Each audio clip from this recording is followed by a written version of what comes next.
Células de E. coli.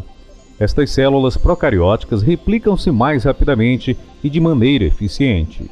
Parte do processo de reprodução assexuada é a capacidade das células para fazer cópias idênticas de seu DNA antes de ocorrer a divisão celular. Células procarióticas que se reproduzem por fissão binária contam com rápido e preciso processo de replicação de DNA para assegurar as futuras gerações de células com as mesmas instruções genéticas da célula da mãe. As estruturas ajudam o DNA na velocidade e precisão de replicação. DNA de cadeia dupla é um polímero de duas cadeias de nucleotídeos que são hidrogênio, ligados um ao outro para formar uma dupla hélice. Os nucleotídeos são moléculas que consistem de um açúcar, desoxirribose e um fosfato, e uma das 4 bases de nitrogênio. As ligações fosfodiésteres são constituídas por grupos alternados de açúcar e fosfato. As bases de nitrogênio incluem citosina, timina, adenina e guanina. Citosina forma 3 pontes de hidrogênio com guanina. E timina forma 2 pontes de hidrogênio com adenina. Isso é chamado de emparelhamento de base como complementares. A dupla hélice terá uma vertente orientada de 5' para 3' em relação ao grupo hidroxilo do açúcar desoxirribose.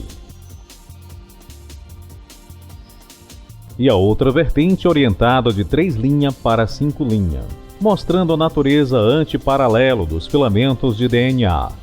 O emparelhamento de bases complementares na estrutura de DNA permite que a replicação seja executada de forma semi-conservadora. Cada cadeia de molécula de DNA é utilizada como modelo para a criação de uma nova fita dupla. A replicação começa com o DNA de cadeia dupla sendo separado e cada cadeia original, chamado cordão progenitor, é utilizado como molde para a base complementar do emparelhamento de nucleotídeos para fazer a replicação de 2 novas moléculas.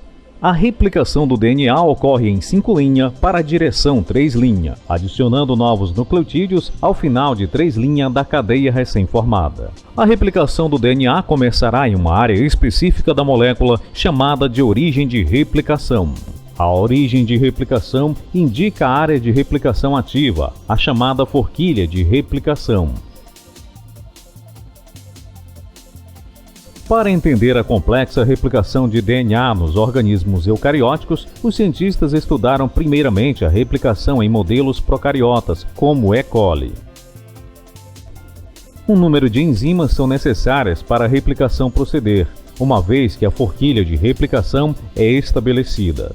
A helicase separa as cadeias da dupla hélice e proteínas de ligação estabilizam as novas regiões de cadeia simples.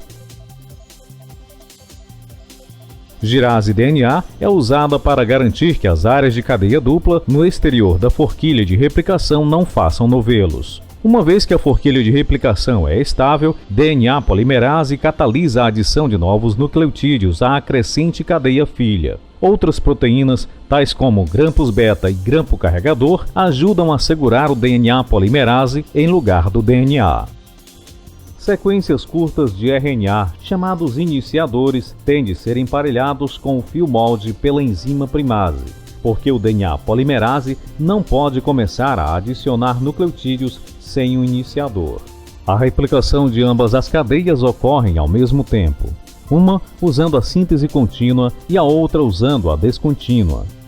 A síntese contínua ocorre de 3' para 5' da cadeia original que a conduz. Novos nucleotídeos são adicionados no final da 3', movendo-se continuamente em direção à expansão da forquilha de replicação.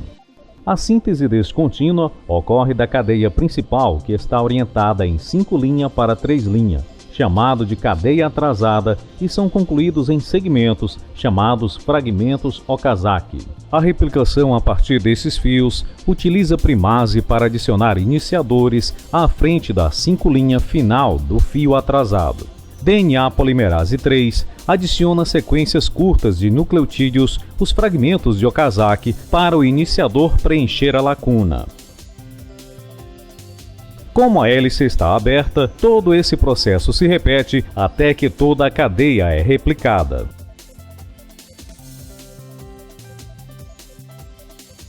DNA polimerase 1 substitui os iniciadores de RNA com nucleotídeos de DNA, e ligase DNA é usada para assegurar a ligação entre os fragmentos e a substituir nucleotídeos. Uma vez que a fita original e as fitas atrasadas tenham concluído a sua replicação, duas cópias idênticas da molécula de DNA é o resultado. O processo de replicação de DNA permite dividir ativamente células bacterianas, certificando que todas as células filhas tenham as mesmas instruções genéticas da célula de origem, o que lhes permitem funcionar da mesma maneira.